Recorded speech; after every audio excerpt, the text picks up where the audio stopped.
Puluhan warga desa Wengkal, Kecamatan Rejoso, Nganjuk yang mayoritas berprofesi sebagai petani hutan merasa dikecewakan atas diratakannya tanah hutan milik perhutani yang telah mereka garap selama bertahun-tahun.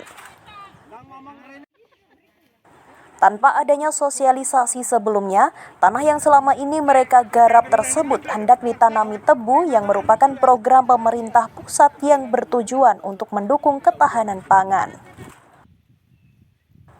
Namun di sisi lain, para petani hutan yang biasa disebut pesanggem tersebut merasa keberatan karena lahan yang hendak dilakukan tebunisasi tersebut merupakan tempat mata pencaharian mereka, sehingga warga menuntut kompensasi yang setidaknya tidak berdampak ke mata pencaharian mereka.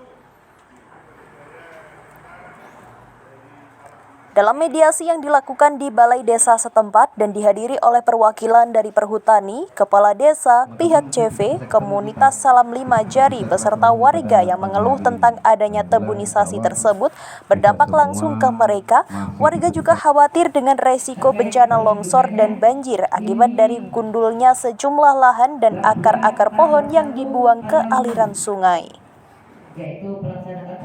Beberapa pihak yang hadir dalam mediasi tersebut lantas sepakat untuk berdiskusi dan menampung aspirasi warga dengan mencarikan solusi agar semua pihak tidak ada yang dirugikan, termasuk para petani hutan yang telah menggarap lahan tersebut selama bertahun-tahun.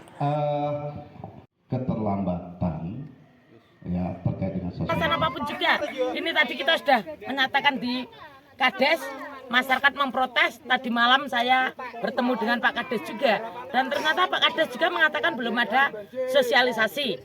Dan nah ini kebetulan ada Pak Kades. Jadi Pak Kades mengatakan belum ada sosialisasi.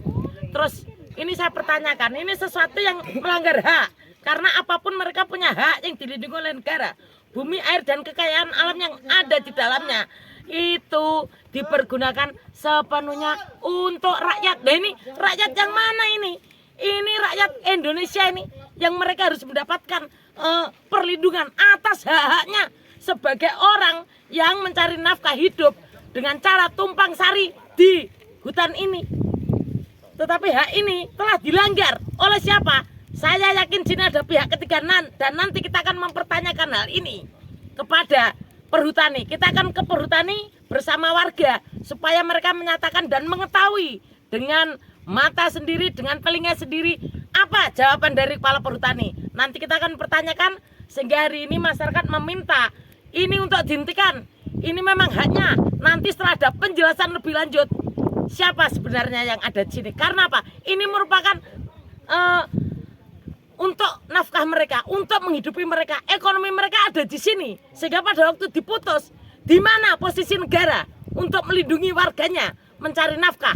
Nah ini seharusnya pemerintah maupun perhutani, perannya ada di situ. Harus turun tangan, negara akan turun tangan. Jadi kita akan pertanyakan kepada perhutani. Diskusi terhadap masyarakat warga dengan yang terdampak. Mereka belum mengumpulkan masyarakat. Mereka hanya omong-omong ke pesanggem pribadi mungkin. Jadi belum lisan lah, mungkin secara lisan. Secara lisan sudah, tapi secara resmi belum. Kalau saya pribadi, jawaban saya ya dari dulu itu. Karena saya tidak ikut-ikut ini, karena ini menyangkut masyarakat banyak. Itu program perhutani untuk dikerjasamakan dengan pihak ketiga. Monggo itu hak perhutani, tapi harus menggandeng masyarakat. Dan bagaimana masyarakat yang dulunya menggarap lahan di situ bisa berkontribusi, bisa bergandeng tangan antara perhutani, masyarakat sama pihak ketiga dan sebagainya. Tapi yang jelas, dari tadi saya lihat masyarakat semua menolak. Saya juga bingung. Nah untuk menolak ya saya mau nggak mau harus menolak. Karena saya itu wakil mereka, saya itu suara terbanyak mereka. Mereka menolak untuk dilawan ya kita lawan. Betul. Kalau mereka setuju ya kita setuju, kita hanya jembatan, hanya tidak memutuskan Mas, karena ini bukan lahan desa ya Mas.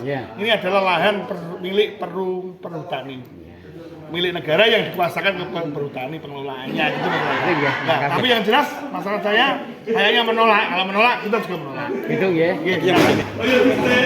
Dari kegiatan ini. Jadi intinya kita ingin semua berkolaborasi bekerjasama untuk mensukseskan program pemerintah, yaitu itu terkait dengan ketahanan pangan. Salah satunya itu kegiatan karbonisasi yang terdapat di dalam kawasan hutan.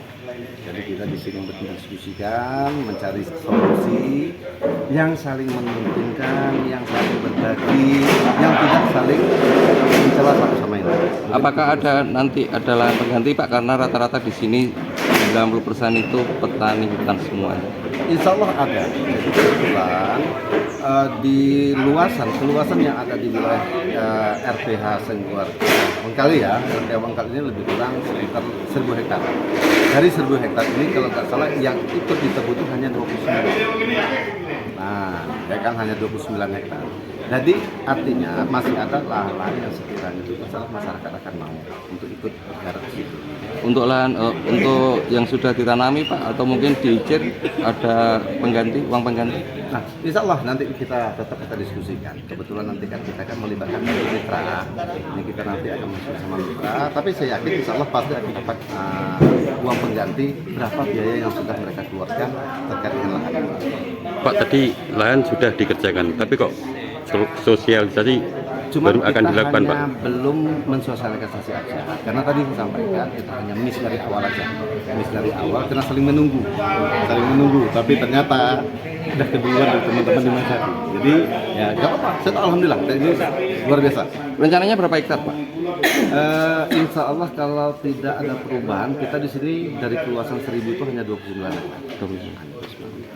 Dari Nganjuk, Jawa Timur, Bayu TV melaporkan.